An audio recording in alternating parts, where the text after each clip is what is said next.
Hi all, welcome to my channel. ഇന്ന് ഞാൻ കാണിക്കാൻ പോകുന്നത് പ്ലീറ്റഡ് ഫ്രോക്കിൽ എങ്ങനെ ഓൾ ഓവർ എംബ്രോയ്ഡറി ചെയ്യാമെന്നാണ്.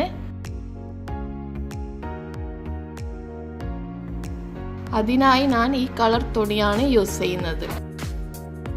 അതിൻ്റെ കൂടെ പോട്ട്ലി ബട്ടൺ നെക്കിലും സ്ലീവിലും അറ്റാച്ച് ചെയ്യുന്നുണ്ട്. അപ്പോൾ ഇതേപോലെയാണ് സെയിം കളറിലാണ് പോട്ട്ലി ബട്ടൺ ചെയ്യുന്നത്. അതിനായിട്ട് തെർമോക്കോൾ ബോൾസ് 2 ഇഞ്ച് അളവിലുള്ള സെയിം കളർ തുണിയിൽ ഇങ്ങനെ ബോൾ വെച്ചിട്ട് ഇതേപോലെ ബോൾ വെച്ചിട്ട് ഇതേപോലെ നല്ലോണം ടൈറ്റായിട്ട് റോള് ചെയ്യാം. റോള് ചെയ്തിട്ട് ഇതേപോലെ റോള് ചെയ്യാം. നല്ലോണം സെയിം കളർ ത്രെഡിൽ ഇതേപോലെ നല്ലോണം ചുറ്റാം. ടൈറ്റായിട്ട് മുറയ്ക്ക് ചുറ്റിയിട്ട് ഇതേപോലെ ഒരു കെട്ടിട്ട് കൊടുക്കുക. ഇങ്ങനെയാണ് പോട്ട്ലി ബട്ടന് ഉണ്ടാക്കേണ്ടത്. ഇതേപോലെയാണ് പോട്ട്ലി ബട്ടൺ നല്ലോണം മുറുക്കെ കെട്ടിയിട്ട് ഒരു കെട്ടിട്ട് കൊടുക്കുക. ഇതേപോലെയാണ് പോട്ട്ലി ബട്ടന് തെർമോക്കോൾ ബോൾസ് വെച്ചിട്ട് ആക്കേണ്ടത്. ഇതേപോലെ ഇപ്പോൾ നിങ്ങളടുത്ത് ഇപ്പോൾ തെർമോക്കോൾ ബോൾസ് ഇല്ലെങ്കിൽ ആ കളർ സെയിം കളർ തുണി എന്ന പീസാക്കിയിട്ട് ഇതേപോലെ ബോൾസ് പോലെ ചുരുട്ടി ഇതേപോലെ ആക്കാം. ഇങ്ങനെ തന്നെ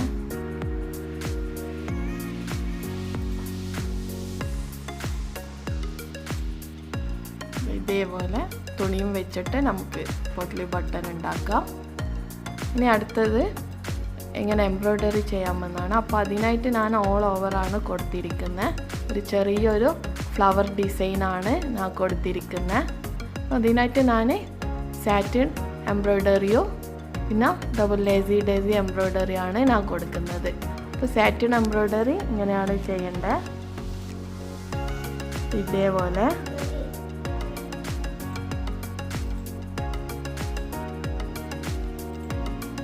അടുപ്പിച്ച് ചെയ്യാം.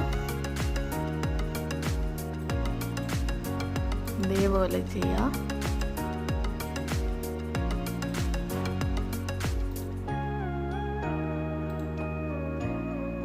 ഇതാണ്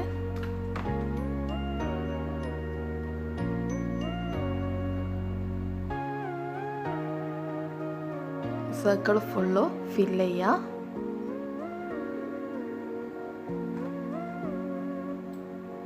ഇതേപോലെ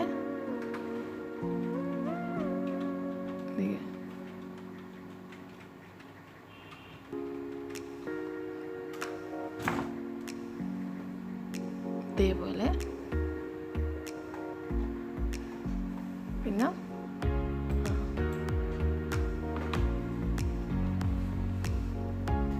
ഇനി ഈ ത്രെഡ് വെച്ചിട്ട് അടുത്ത സർക്കിൾ ഫില്ല് ചെയ്യാം.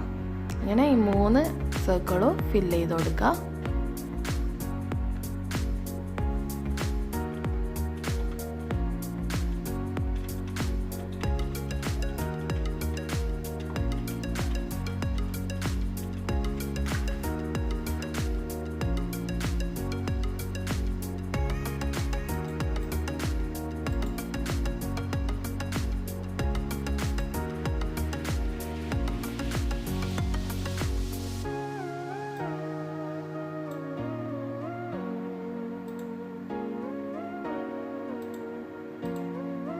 ഇനി നമുക്ക് പെറ്റൽസ് എങ്ങനെയാണ് ചെയ്യേണ്ടതെന്ന് നോക്കാം. അതിന് ഞാൻ ഡബിൾ ഡേസി എംബ്രോയ്ഡറിയാണ് യൂസ് ചെയ്യുന്നത്. ഇത് എംബോസ്ഡ് ലുക്ക് ആയിരിക്കും കാണാൻ. ഇതേപോലെ ഇങ്ങനെ നമ്മൾ ഡേസി ചെയ്യുന്നത് അതേപോലെ തന്നെയാണ്. ഇതേപോലെ ചെയ്യാം.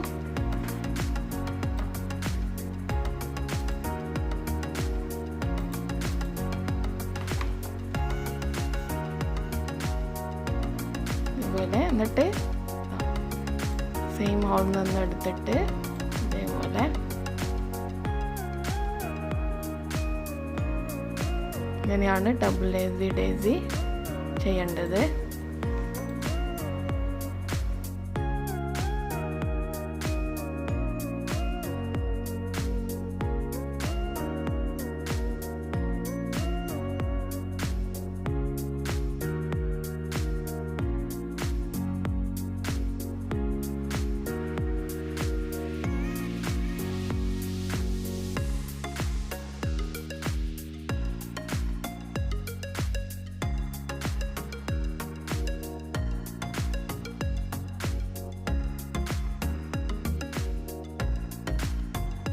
ഫ്രോക്കിൻ്റെ അപ്പർ പാർട്ടിൽ ഓൾ ഓവർ ചെയ്യാം. ഇനി ഞാൻ ഒരു പൈപ്പിംഗ് പോലെ മെറൂൺ കളർ ത്രെഡ് പൊട്ട്ലി ബട്ടൻ്റെ അടുത്തായിട്ട് ഞാൻ കൊടുക്കുന്നുണ്ട്. ആ പൊട്ട്ലി ബട്ടന് 1/2 ഇഞ്ച് ഡിസ്റ്റൻസിലാണ് ഞാൻ അറ്റാച്ച് ചെയ്തിട്ടുള്ളത്. നമുക്ക് എങ്ങനെയാണ് കൊടുക്കുന്നതെന്ന് നോക്കാം. ഞാൻ ചെയിൻ സ്റ്റിച്ചാണ് അതിന് യൂസ് ചെയ്യുന്നത്. അപ്പോൾ ഇതേപോലെ ഉണ്ടാകും. ഇനി നമുക്ക് സ്ലീവിൽ എങ്ങനെയാണ് ചെയ്യുന്നതെന്ന് നോക്കാം. അപ്പോൾ ഞാൻ അതിൽ 1 ഇഞ്ച് ഡിസ്റ്റൻസിലാണ് പൊട്ട്ലി ബട്ടൺ ഞാൻ അറ്റാച്ച് ചെയ്തിട്ടുള്ളത്. ഇനി നമുക്ക് നെക്കിൽ കൊടുത്ത പോലെ തന്നെ ഒരു ലൈന് ചെയിൻ സ്റ്റിച്ച് നമുക്ക് സ്ലീവിലും 1 ഇഞ്ച് ഡിസ്റ്റൻസിൽ നമുക്ക് കൊടുക്കാം. നിങ്ങൾക്ക് വേണമെങ്കിൽ അത് 2 ലൈനായിട്ടും 3 ലൈനായിട്ടും ഒക്കെ കൊടുക്കാം ഇതേപോലെ. അപ്പോൾ ചെയിൻ സ്റ്റിച്ചിൻ്റെ വീഡിയോസ് എല്ലാം ഞാൻ മുമ്പത്തെ വീഡിയോയിൽ ഞാൻ കാണിച്ചിട്ടുണ്ട്. അപ്പോൾ ഇതിങ്ങനെയാണ് വരാൻ സ്ലീവിൽ. അപ്പോൾ ഇതാണ് ഫൈനൽ ലുക്ക്. അപ്പോൾ എല്ലാവർക്കും ഇഷ്ടപ്പെട്ടിട്ടുണ്ടെങ്കിൽ ലൈക്ക് ചെയ്യുക, ഷെയർ ചെയ്യുക, പിന്നെ സബ്സ്ക്രൈബ് ചെയ്യുക.